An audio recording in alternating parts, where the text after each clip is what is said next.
living their best life while social distancing. And I wanted to kind of talk to you guys and tell you about what's been going on in Korea and all the things that have been happening, because things are crazy pretty much everywhere. Korea's been kind of dealing with this virus a little bit longer than other countries. There's reasons why in the news they've been applauding the way Korea has really implemented certain systems. In Korea right now, it's kind of been the new normal to wear a mask everywhere and wash your hands as with everywhere else. There's hand sanitizer everywhere. People are constantly checking your temperature. I think the biggest concern right now is that the weather is getting really nice out. It's really finally spring here in Korea and people want to get outside, and that's kind of a problem because it's like the time we're not supposed to be really outside very much. And I'm all for getting vitamin D. I actually think it's really important. You should get vitamin D in a really healthy way where you're kind of not near a lot of people, or you can keep your social distance. So this weekend, for example, tons of people went to the parks and like had full out picnics. Seoul has decided to close down a lot of the public parks and spaces. Korea's been doing a lot of things that I think are really smart, getting to a point where people couldn't find masks and people were price gouging on the internet and in stores. But now there's actually tons of masks available. Not as much as before. The system is set up in place for pharmacies. You can buy a mask on your designated day, Monday through Friday. So if your birthday ends in a certain year, so for example, Mondays are, if your birth year ends in 1 and 6, you can get them on Monday. Saturday, everyone can get them, so it's kind of more of a free-for-all, and everyone can get up to 2 masks per person. So that's been really nice to have in place, because then you know when you can get a mask and not everyone can get them at the same time, so not everyone's like robbing the pharmacies. Fortunately, there's a lot of tests available in terms of testing for the virus, so if I wanted to take a test, I could.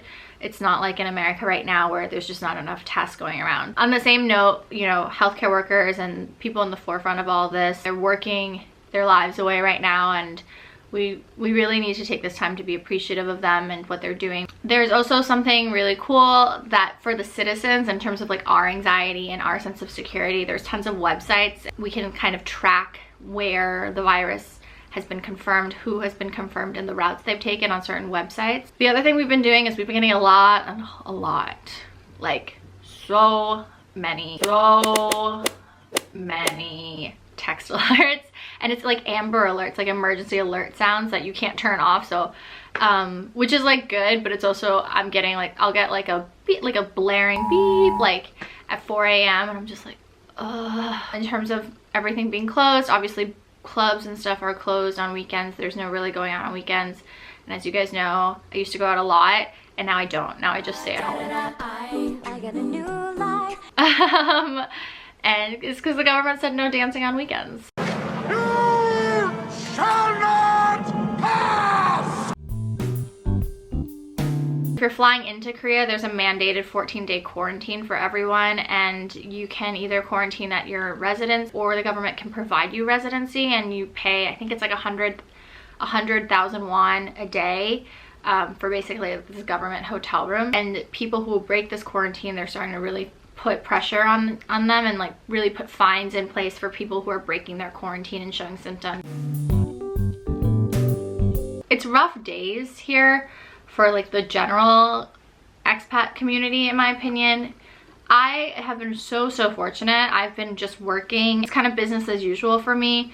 The only thing is I've been switching to some online classes. For me, I've been getting a paycheck. I've been working my hours. On the other hand, I know so many people who have, well, one, when this all started, they were pulling midnight runs, so people were literally just leaving Korea out of panic. It seemed like there were a lot of open positions, but then hagwons were closing because schools didn't feel safe opening. A lot of people were basically out of work for a month or more, and a lot of them were out of work for either partial pay or no pay. There's like a bunch of laws in place for certain situations and things like that, and the thing is you have to kind of see if you qualify, but also if you qualify and you bring it up, you know, there could be like backlash from your boss, and there's like a lot of moving parts where it's all kind of up in the air because the situation is so unprecedented. It's kind of figuring that out and hoping that, you know, your boss is not a jerk, basically. But I also know people who have lost their jobs because of this, because schools just can't stay open. There's no income coming in. Yeah, it's like a really tumultuous time in that sense. And you know, I would have loved to have time off as well. That sounds really lovely to just be able to like not go to work on the weekday, but I'm also, you know, I can't really complain because I feel like I'm in a really lucky, fortunate situation, whereas others are not. It's like not super great, but I think the public schools, they're turning to online teaching starting this month in April, but then hopefully Hagwons will also get back to some sort of state of normal. And I think by then there will be a lot of jobs available if you are looking to come to Korea and teach in Korea. And yeah, I think in a few months it will be a lot better than it is now. Right now it's kind of like, yeah, depends. Right now it's a crazy time everywhere. I want to remind people that there's still things we should be doing as humans to be kind to each other and just be there for people. Anyways, I hope you guys join us in our next one. Don't forget to like, comment, and hit that subscribe button please down at the bottom. That would be the best. I'll see you next time.